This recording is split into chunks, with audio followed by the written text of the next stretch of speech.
So this is day 2 of describing data vocab. So this is the mean is the average of the numbers, so you're going to add them all up and divide. The median is the middle number, so you're going to put them in order and cross them out from the outsides in until you get to the middle. If there's 2 middle numbers though, you're going to average them. You're going to add them together and divide by 2. The mode is the one that happens the most often. And then let's go ahead and do an example.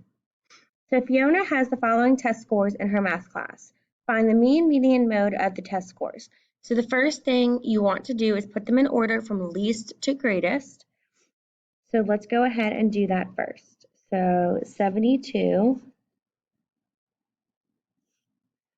76, 77, then it goes 85, 88, 90, and then 90 happens again, so make sure you write it twice, and then 95. So when we do that, we're able to find the median. So let's go ahead and find the median.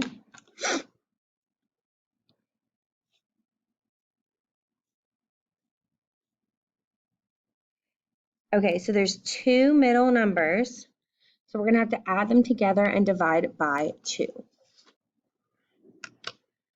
So let's see, 85 plus 88 gives me 173, divided by 2 gives me 86.5.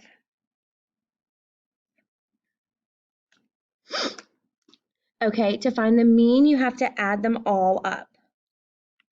So let's go ahead and do that. 72 plus 76, 77, 85, 88, 90, 90 again, 95. So you get 673 when you add them all up. We have to divide by 1, 2, 3, 4, 5, 6, 7, 8 numbers. So I take that, divide by 8, I get 84.125. Normally we do 2 decimal places, but in the calculator it stopped. So when it stops like that, put all of the numbers. Usually it'll be 1, 2, or 3 numbers. Next we have the mode. That's what happens most often. So our mode is going to be 90 because that number happens 2 times.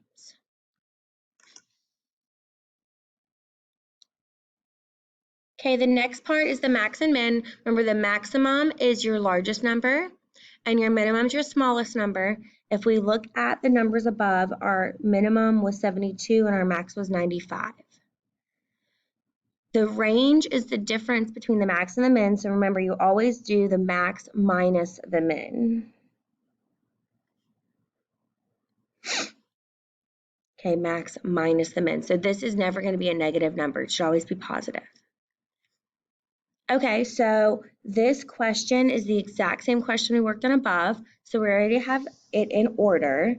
So I'm just going to go ahead and rewrite it in order so we can see it better. So 72, 76, 77, 85, 88, 90, 90, 95. All right, so same exact question as above. So our maximum is our biggest number, so that is going to be 95. Our minimum is our smallest number, so that's going to be 72. In order to find the range, you do the max minus the min. So we're going to do 95 minus 72 equals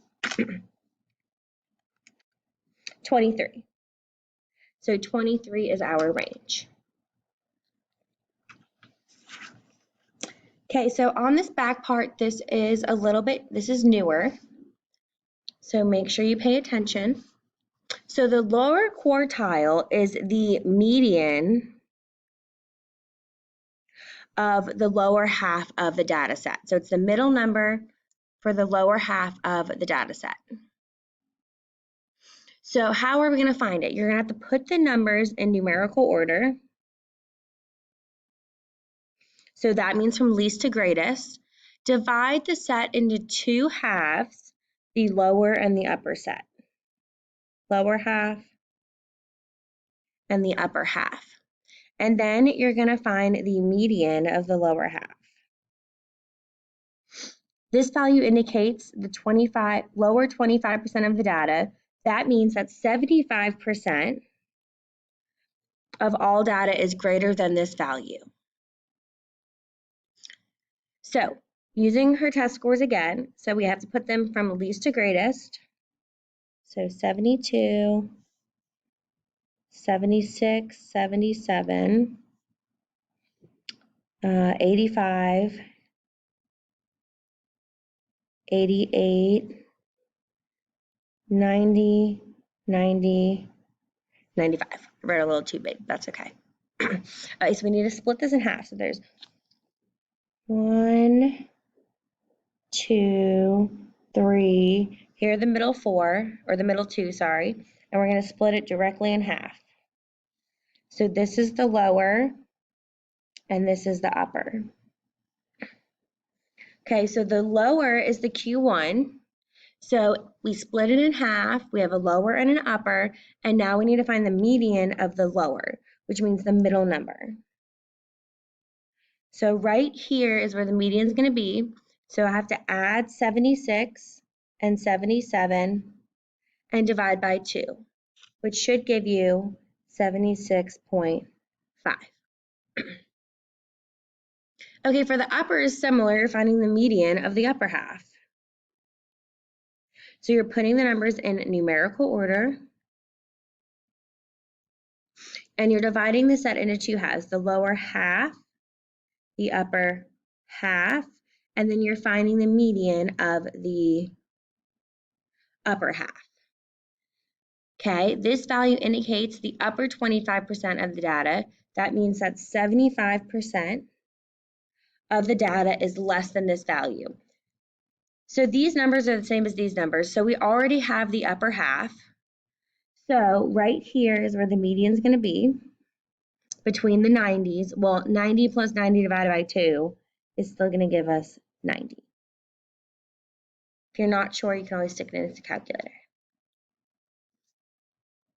Okay, next is interquartile range. So it's kind of like normal range, but now we're using the numbers above, the Q1s and the Q3s. So the interquartile range is the difference between the upper and lower quartiles.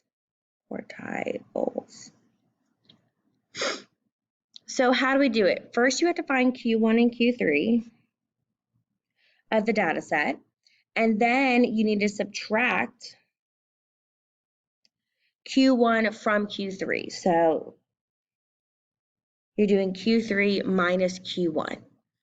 So this interquartile range is 50% of the data is contained within this range. So 50% of the data. So again, we're using the same numbers above. So we already have Q1, we figured that out, was 76.5, and we already have Q3 was 90. So we need to do Q3 minus Q1. So that's going to be 90 minus 76.5. 90 minus 76.5 is going to give me 13.5. So 13.5 is our IQR, interquartile range. So down here is a little visualization of Q1, Q2 is the median, and Q3. And here's the interquartile range. Okay, there's information on how to use it on the calculator, but we're not going to use it on this calculator because you cannot use this calculator on your EOC. On Wednesday, we are going to start playing with Desmos. So make sure you have Desmos either on your phone or on your computer. If you're using the app on your phone, you can use the Desmos, the regular app, or there's one that's called Desmos Test Mode. This is the app version of what you're going to see on your EOC. So I would suggest downloading both of them, but this is the one you're definitely going to see. And then I've already posted a link on Canvas that has this on there for you to use.